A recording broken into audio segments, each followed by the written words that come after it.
প্রিয় শিক্ষার্থী, শীতের এই কুয়াশা মাখা সকালে তোমাদেরকে জানাই অনেক অনেক শুভেচ্ছা, শুভকামনা ও ভালোবাসা। আশা করি তোমরা যে যেখানে আছো সুস্থ আছো, ভালো আছো, নিরাপদে আছো। আমি এর আগের দিন তোমাদেরকে রবীন্দ্রনাথ ঠাকুরের সোনারতরী কবিতায় কবির জীবন সম্পর্কে আলোচনা করেছিলাম। আমি আজকে তোমাদেরকে পড়াবো সোনারতরী কবিতার মূল বিষয়টা, অর্থাৎ সোনারতরী কবিতায় রবীন্দ্রনাথ ঠাকুর কি বলতে চেয়েছেন, কি বোঝাতে চেয়েছেন, এই বিষয় সম্পর্কে আমি আলোচনা করব। সোনারতরী রবীন্দ্রনাথ ঠাকুরের সোনারতরী কাব্যগ্রন্থের নাম কবিতা। নাম কবিতা কেন বলা হয়েছে? রবীন্দ্রনাথ ঠাকুরের যতগুলি কাব্যগ্রন্থ আছে তার ভিতর উল্লেখযোগ্য সোনারতরী কাব্যগ্রন্থ।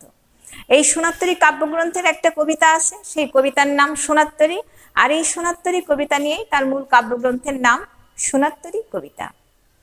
আমরা জানি যে শতাধিক বছর ধরে বিপুল আলোচনা ও বহুমুখী ব্যাখ্যার নতুন নতুন তাৎপর্যে এই কবিতাটা আলোচিত, সমালোচিত এবং বিকশিত।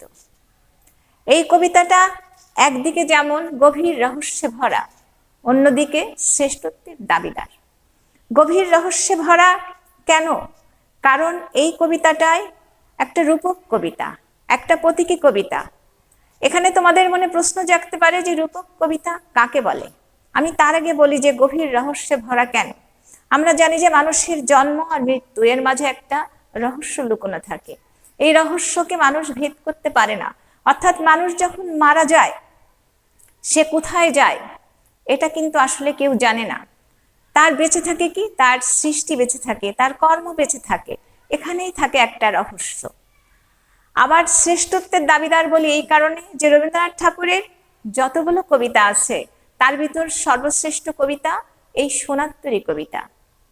কেননা এই সোনারতরী কবিতা একটা মহৎ শিল্প।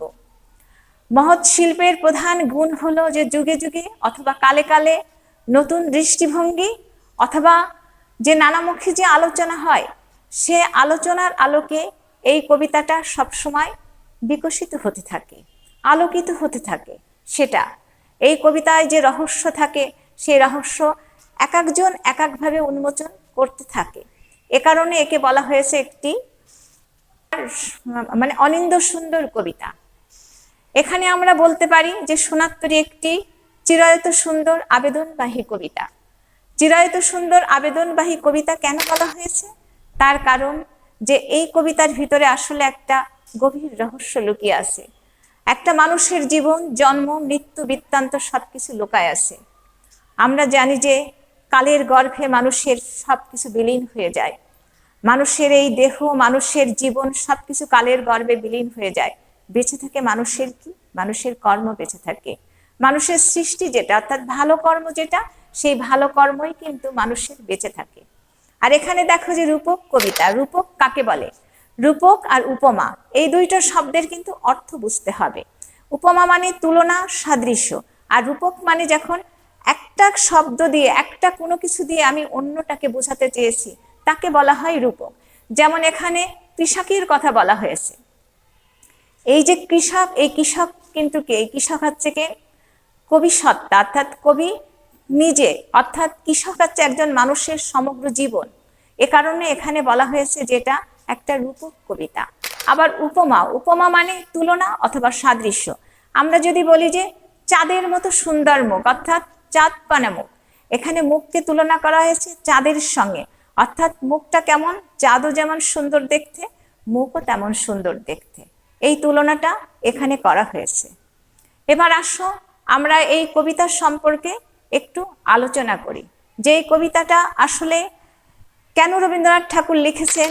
এর যে একটা সাধারণ অর্থ আছে, এই সাধারণ অর্থর পিছনে কি গভীর অর্থ লুকিয়ে আছে, কি রহস্য লুকিয়ে আছে, আমরা সেই সম্পর্কে আলোচনা করব। তার আগে কিন্তু আমি তোমাদেরকে পড়াবো এই কবিতাটা, আমি একটু তোমাদের সামনে পাঠ করব। প্রিয় শিক্ষার্থী, আমি জানি না যে তোমাদের কবিতা যখন পড়ানো হয়, ছোট গল্প যখন পড়ানো হয়, প্রবন্ধ যখন পড়ানো হয়, তোমরা বাড়ি পড়ো কিনা আমি জানি না।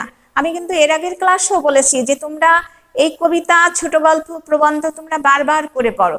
বারবার করে না পড়লে তোমরা এর গভীরে ঢুকতে পারবে না। তোমাদেরকে শুদ্ধ করে সুন্দর করে আলোচনা করতে মানে সুন্দর করে তোমাদেরকে বলতে হবে। তোমরা যদি শুদ্ধ করে সুন্দর করে যদি উচ্চারণ করতে না পারো, যদি বলতে না পারো, একটা কবিতা সম্পর্কে যদি আলোচনা করতে না পারো, তাহলে আসলে তো তোমাদের এখানে শিক্ষাটা এখানে থেমে থাকবে। তোমরা এর অর্থ যদি বুঝতে না পারো, তাহলে তোমরা পরীক্ষায় তোমাদের প্রশ্নের উত্তর কিন্তু সঠিকভাবে তোমরা দিতে পারবে না। এই কারণে তোমরা কি করবে, তোমরা বারবার করে এই কবিতাগুলো, তোমরা প্রবন্ধ, ছোট গল্প তোমরা বারবার করে তোমরা বাসায় পড়বে। তার কারণ সুন্দর করে কথা বলা, সুন্দর করে আবৃত্তি করা, সুন্দর করে কোনো কিছু বলা অথবা দেখা, এটাও কিন্তু এক ধরনের শিল্প। আসো আমরা আজ সোনারতরী কবিতাটা আমরা পাঠ করি। গগনে গরজে মেঘ ঘন বরষা, কুলে একা বসে আছি নাহি ভরসা। রাশি রাশি ভাড়া ভাড়া ধান কাটা হলো সারা, ভরা নদী ক্ষুরধারা খর পরশা। কাটিতে কাটিতে ধান এলো বরষা। একখানি ছোট ক্ষেত আমি একেলা, চারিদিকে বাঁকা জল করিছে খেলা। পরপারে দেখি আঁকা তরু ছায়া মসি মাখা, গ্রামখানি মেঘে ঢাকা প্রভাত বেলা। এপারেতে ছোট ক্ষেত আমি একেলা। গান গেয়ে তরিবে কে আসে পারে, দেখে যেন মনে হয় চিনি হোয়ারে। ভরা পালে চলে যায় কোনো দিকে নাহি চায়, ঢেউগুলি নিরুপায় ভাঙে দুধারে, দেখে যেন মনে হয় চিনি উহারে। ওগো তুমি কোথা যাও কোন বিদেশে, বারেক ভিড়াও তরি কুলেতে এসে। যেও যেথা যেতে চাও যারে খুশি তারে দাও, শুধু তুমি নিয়ে যাও ক্ষণিক হেসে আমার সোনার ধান কুলেতে এসে। যত চাও তত লাও তরণী পরে, আর আছে আর নাই দিয়েছি ভরে। এতকাল নদী কূলে জাহালয়ে ছিনু বলে, সকলে দিলাম তুলে থরে বিথরে। এখন আমারে লহ করুণা করে। ঠাই নাই ছোট সে তরি, আমারই সোনার ধানে গিয়েছে ভরি। শ্রাবণ গগন ঘিরে ঘন মেঘ ঘুরে ফিরে, শূন্য নদীর তীরে রহিনু পড়ি। যাহা ছিল নিয়ে গেল সোনার তরি। এই যে মূল কবিতাটা, এখানে দেখো আমরা কি দেখতে পাই। আমরা এখানে দেখতে পাই যে গগনে গরজে মেঘ ঘন বরষা, কুলে একা বসে আছি নাহি ভরসা। গগন মানে কি? গগন মানে আকাশ। সারা মেঘ, সারা আকাশে কি আছে? বর্ষার মেঘে ঢেকে আছে। একখানি একটা ছোট ক্ষেত, যে ছোট ক্ষেতের চারিপাশ দেখি একটা তীব্র স্রোতস্বিনী একটা নদী আছে। সেই নদীর মাঝে ছোট্ট একটা দ্বীপ, সেই দ্বীপের মাঝে একটা ক্ষেত। সেই ক্ষেতে আছে একজন কৃষক। সে কৃষক সারা জীবনের তার যা কিছু সঞ্চয় ছিল, সেই সব কিছু সঞ্চয় করে সেখানে সে কিনে ধান রোপণ করেছেন। এই ধান কি করেছে, এক সময় পেকে গেছে। এই যে তার সারা জীবনের সঞ্চয়, এই পাকা ধান কি করেছে কৃষক, সে ধান কাটতে ব্যস্ত হয়ে গেছে। রাশি রাশি ভাড়া ভাড়া ধান কাটা হলো সারা, ভরা নদী ক্ষুরধারা খর পরশা। এখানে ভাড়া ভাড়া মানে কি? ধান কাটার, ধান রাখার যে পাত্র, তাকে বোঝানো হয়েছে। রাশি রাশি মানে কি? যে অনেক অনেক বিস্তৃত, যেটা যেটা স্তূপ স্তূপ করে ধান কেটে সেখানে কৃষক কি করেছে, জড়ো করেছে। ভরা নদী ক্ষুরধারা খর পরশা। আমরা জানি কি শীতকালে নদী শুকায় যায়, নদীতে কোনো পানি থাকে না। বর্ষাকাল আছে নদীর যৌবনকাল, বর্ষাকালে নদী হয়ে ওঠে স্রোতস্বিনী।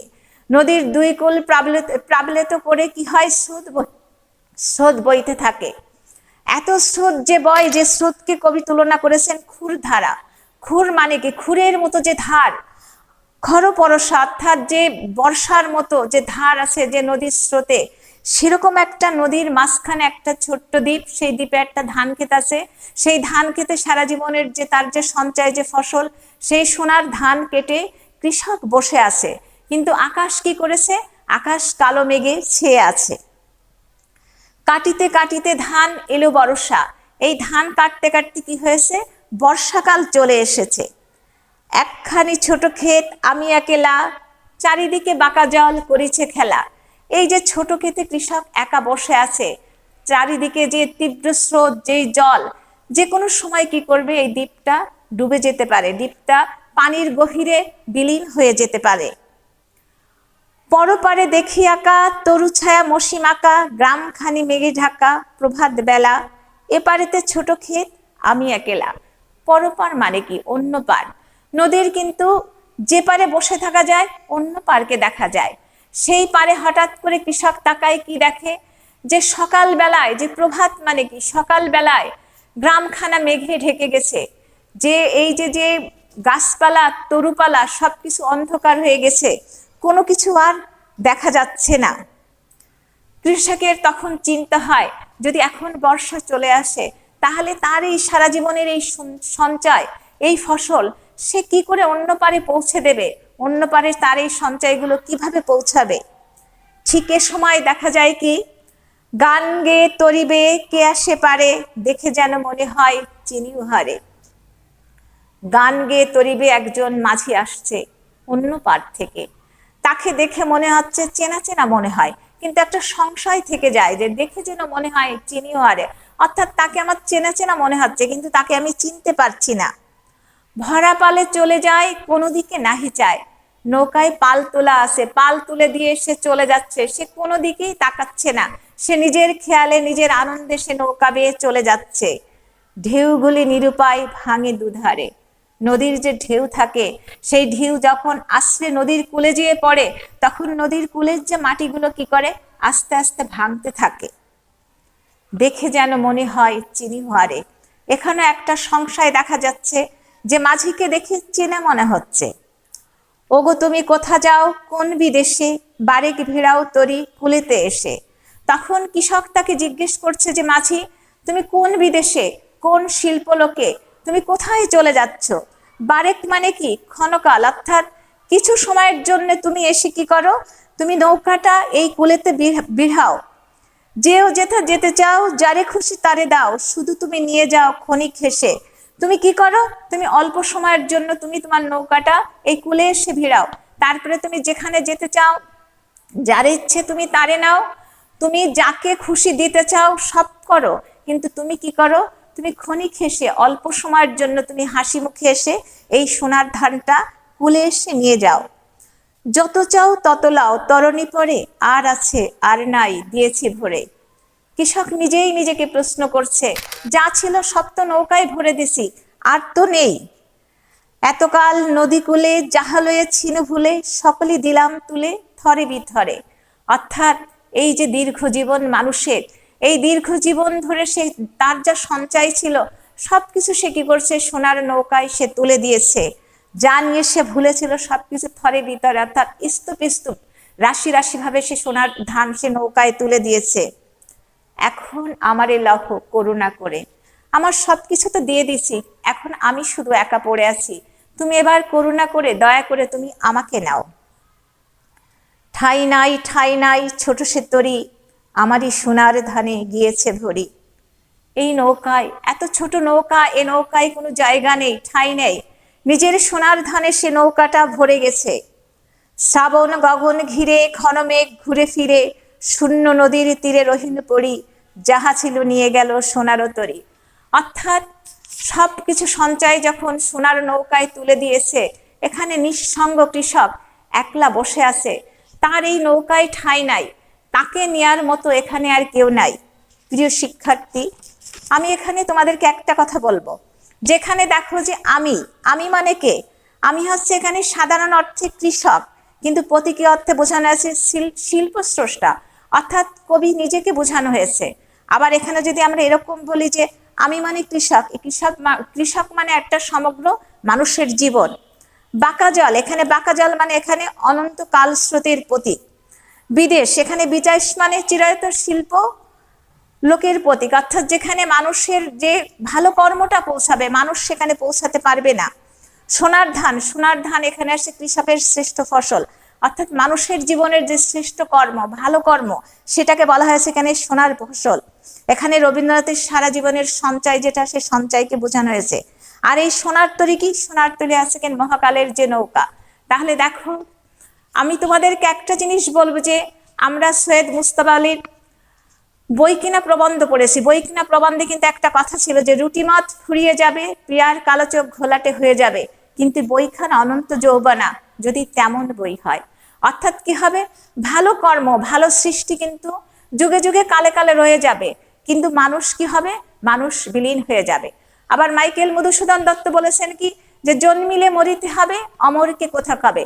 এই পৃথিবীতে যা কিছু সৃষ্টি আছে সবই ধ্বংস হয়ে যাবে, সবই বিলীন হয়ে যাবে, কিন্তু থেকে যাবে কি, থেকে যাবে মানুষের এই যে কর্ম, মানুষের জীবনের সারা জীবনের এই শ্রেষ্ঠ ফসল, অর্থাৎ এই সোনার ধান, মানুষের এই সোনার কর্ম, এইগুলোই কিন্তু রয়ে যাবে, এইগুলোই পৃথিবীতে বেঁচে থাকবে। আর মহাকালের গর্ভে সবকিছু কি হবে, বিলীন হয়ে যাবে।